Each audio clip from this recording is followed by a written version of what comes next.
Hey everybody, it's Sixx. Guys, I have something I want to talk about today that I find to be very important to me.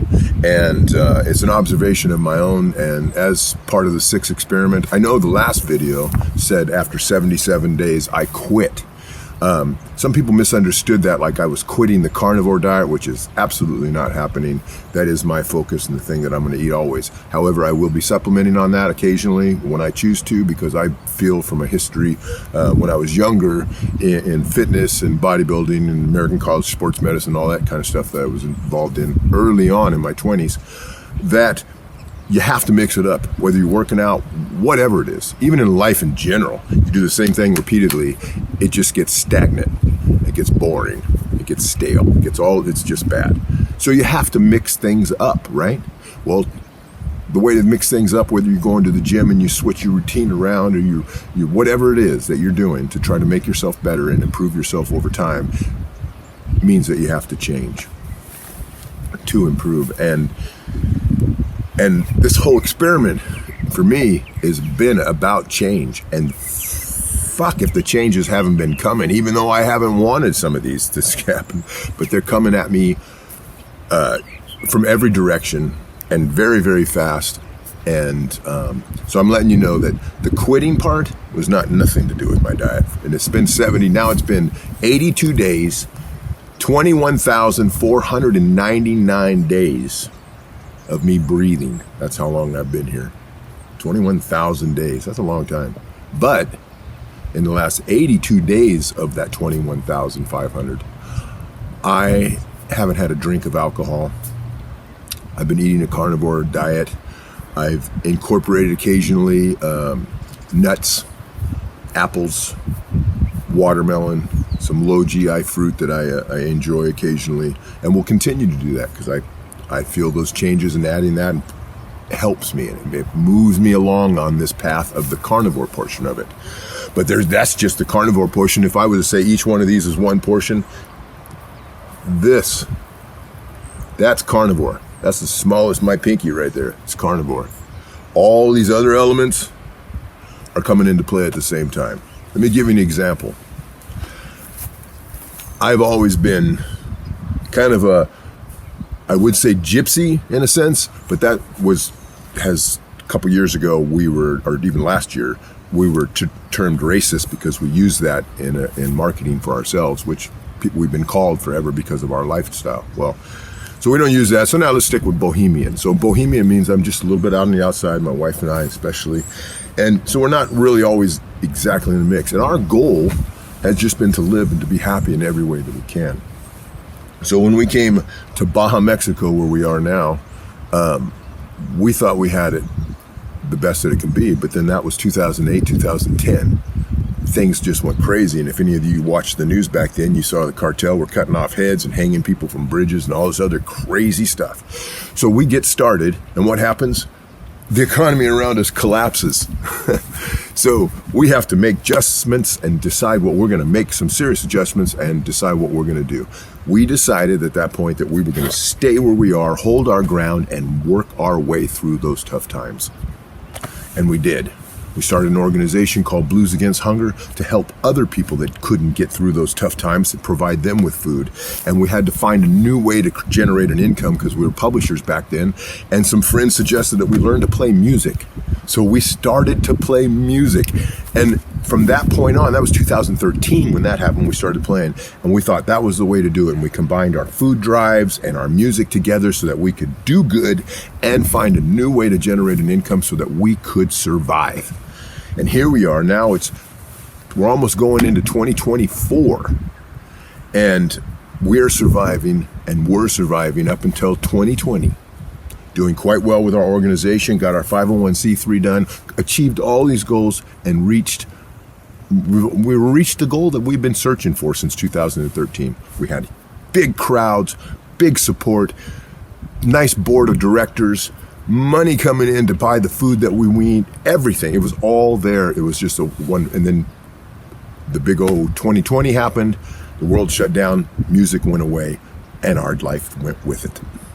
So much so that we moved into the back of somebody's yard so that we could survive.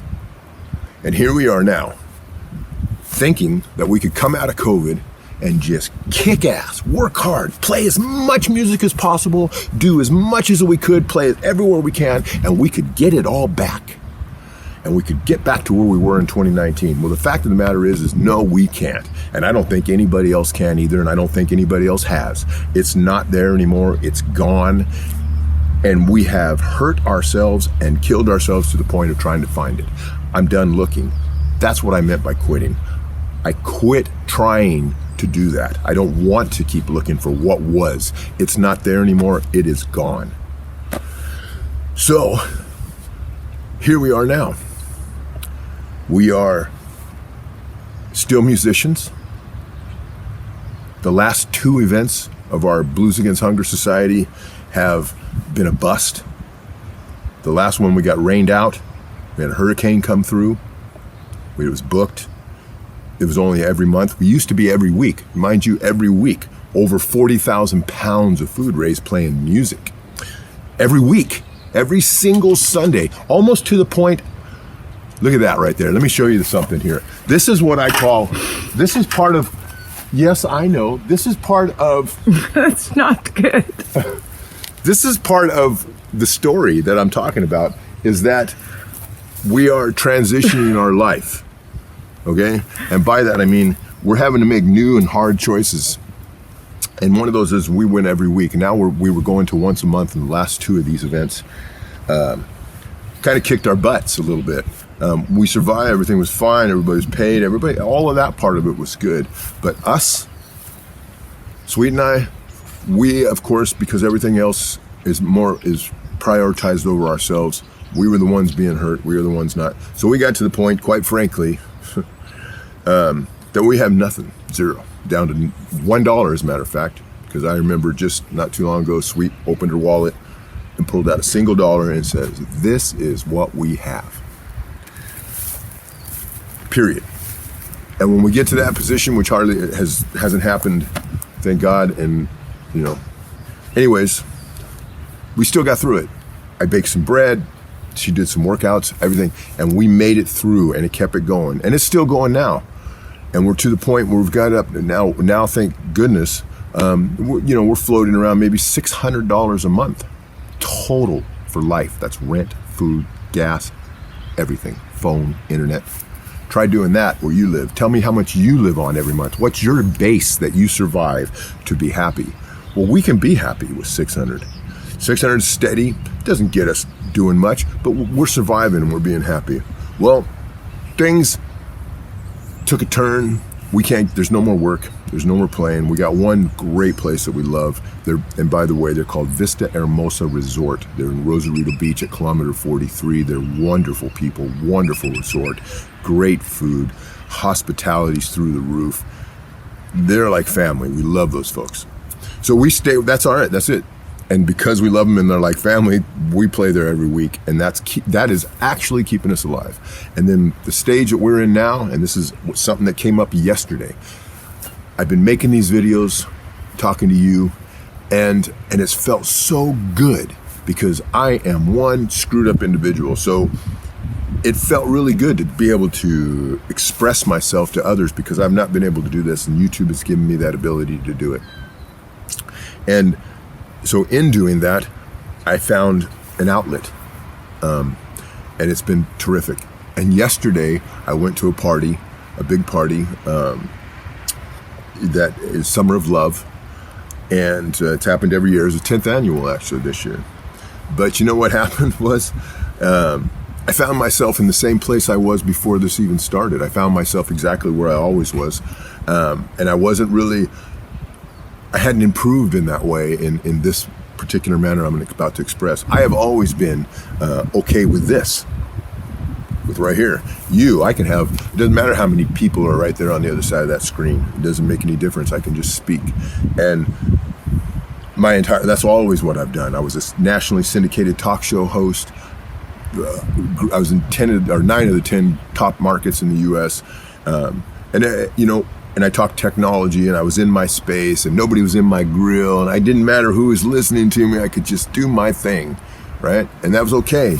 And this is what this is. This is what makes this so special with the video, is it's exactly like it was back then. And then I would host conferences, and I could speak to 20,000. I could do Comdex in Las Vegas, or speak to 20,000 people and compete with AOL and do all that kind of crap. And I had no difficulties with it at all because I had that space. It's me. I'm not really talking with you. I'm talking at you. And I found out yesterday that talking with you is a hell of a lot harder than talking at you. And to be perfectly honest with you, I prefer talking at you than talking with you. And it's a preference of mine simply because it feels safe and I feel comfortable. Yesterday, I found myself at the raffle booth, at the ticket selling booth, sitting behind all the raffles on the table, stacked up on the table, and I was sitting in the chair behind them. So I could see people going by, but they really couldn't see me, and I was wearing all gray and black, and it was a nighttime party. So and a beanie, a gray beanie on my head on top of it. So I was a little incognito. That wasn't deliberate or pre-planned, but that's what it was. And I found myself just sitting there tearing tickets for 2.5 hours. And I had no problem with it. The only time I had a problem was when people wanted to come up and talk to me. And that's when I realized that, wow, I'm broken. This isn't right. So I'm talking to you about that today, and I'm telling you where we are right now, and I'm letting you know I'm not quitting, even though the last video said I am quitting. I'm quitting the bullshit, okay? I'm giving it up. So I don't want that bullshit in my life anymore. I need to zero in on what brings us the joy, and that's the music and this.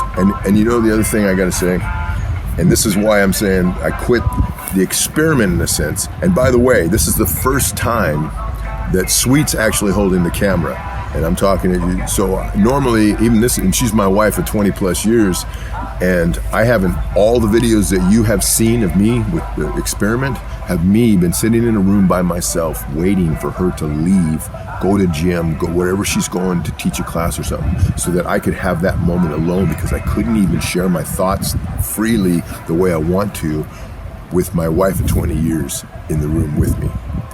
So that's a problem that has to be fixed. So for me to do that, I'm doing it right now. My wife is holding the camera. I'm telling you how I feel and what happened to me yesterday. And I'm telling you how I plan to move forward. Anyways, I just want to get you guys up to date and let you know where I'm at, and that quitting, I wasn't quitting what we're doing. I'm just quitting the nonsense and moving forward. So all the videos moving forward are going to be a little more inclusive of all the things that are part of our life, which includes this here behind me, which I'm going to tell you about in the next video, because we're in the process of building a chicken coop, which I'm really excited about. And we have about 27 chickens to tell you about. We got a lot to tell you about. So those things we're not quitting, we're moving forward with in a big way. And we want to bring you along with us. So no, I'm not quitting. I'm staying with what I'm doing, and we're going to do a lot more of it, and we would like you to come along. Talk to you soon. Love you. Sweet and Sixx out. Bye.